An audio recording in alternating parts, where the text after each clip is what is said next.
MY और DM वाले जो वोटर्स हैं उनके बीच में महागठबंधन कहीं फंस गया? एनडीए की अपनी दिक्कतें थीं, लेकिन लास्ट डे उनकी पूरी तस्वीर साफ दिखाई पड़ती है। अभी भी होगा, मतभेद होगा, लेकिन तस्वीर पूरी साफ है। सीटों का बंटवारा भी हो गया, चुनाव तैयारी भी हो गई, उम्मीदवारों का ऐलान भी हो गया, उम्मीदवार अपना काम भी करने लगे।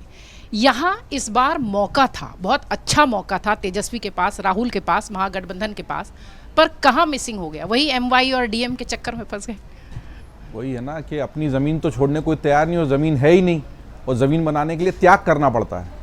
और कांग्रेस तो अब उस स्थिति में है कि उसको केवल पूंछ बन के पीछे ही खड़े रहना ना। अगर वो बोल रही है कि 70 से कम सीटों पे नहीं मानेंगे, और इसीलिए अभी तक मतलब 48 सीटें घोषित हो जाने के बाद भी सीट का बंटवारा ही तय नहीं है। इससे आप 1.5-2 महीने पहले वहाँ पर इतना माहौल बनाने की कोशिश करते हो और वोटर पुनरीक्षण को इतना बड़ा मुद्दा बनाते हो, और उन सारे मुद्दों की ज़मीन पर आप खुद किस स्थिति में हो कि पहले चरण का नामांकन खत्म होने तक आपके पास सीटों का बंटवारा ही तय नहीं है। और वोटर को मैसेज भी गलत है। तो ये चीज़ें मायने रखती हैं। देखिए, चुनावों में 2 ही चीज़ें बहुत महत्वपूर्ण होती हैं। या तो कोई लहर चल रही हो कि भाई नीतीश कुमार सुशासन कुमार हैं, सुकुमार बाबू हैं और नीतीश कुमार हैं, या मोदी की लहर है, या इंदिरा गांधी की हत्या के बाद वो 400 जैसा तो भारत में इतिहास भी नहीं रहे। या तो इस तरह की लहर हो बड़ी कोई, या फिर नीचे विकास के और ये एमवाई वाले और जाति वाले और स्थानीय समीकरण हावी हो जाएं। सभी पर एक साथ काम करना होता है, लेकिन अल्टीमेटली अगर कोई बड़ी लहर नहीं हो, कोई बड़ा मुद्दा नहीं हो, तो ये चीज़ें हावी हो जाती हैं। और महागठबंधन ने अपनी सीटें और उम्मीदवार नहीं तय करके इसको और हवा दे दी कि अब उन्होंने खुद को भी वोटरों के भरोसे ही छोड़ दिया कि अब क्योंकि आप तय ही नहीं कर पा रहे हो। अगर झगड़ा था तो इतने समय से आप सुलझा क्यों नहीं पाए हो? भाई हमने ही यहीं पर इसी शो में बहस की है कि लालू यादव ने अचानक कह दिया तेजस्वी को मैं सोनिया गांधी को एक फ़ोन करूंगा और सब हल हो जाएगा, और उनको सीधे कह दिया कि भाई अब ये वो ज़माना नहीं है और अब आपको राहुल से ही बात करनी पड़ेगी। और तेजस्वी और राहुल जिस तरीके से एक साथ नजर आए, साथ में खाना खा रहे हैं, गाड़ी पर चढ़कर साथ में घूम रहे हैं, वो तो दृश्य तभी बदल गया जब वापस तेजस्वी ने अपनी एक यात्रा निकाली। तो इससे स्पष्ट हो गया था कि जितना एकता दिखाई दे रही थी वो नहीं है। और अगर उनको ये नहीं समझ में आ रहा कि जब आप ऑलरेडी पीछे चल रहे हो, आपके जंगल राज को, अंधेरे राज को याद आज भी दिलाया जा रहा है और आपके पास अब खोने के लिए कुछ है ही नहीं, तो कम से कम इतना तो कर ही लेना था कि चुनाव घोषित होने से पहले अपने सीटों का बंटवारा तय कर लेते। बिल्कुल ठीक बात है कि इस बार एनडीए में भी कठिन लग रहा था, पर चिराग को थोड़ी ज़्यादा सीटें देने की कीमत पे ही सही। और दोनों ने, जैसे एक सीट ज़्यादा वाला भी जो एक जेडीयू का हमेशा रहा है कि बड़े भाई हैं तो कम से कम एक सीट, वो भी नहीं हुआ, 101 हो गया, और उन्होंने अपनी बात को संभाल लिया, अपनी चीज़ों को बिगड़ने नहीं दिया। हाँ, दिक्कत वहाँ हुई कि जो सीटें दी गई उसमें ये हमारी है और वो तुम्हारी है, उसको लेकर ज़रूर लड़ाई बनी रही कि नहीं ये आपने चिराग को क्यों दे दी, इससे तो हम लड़ेंगे।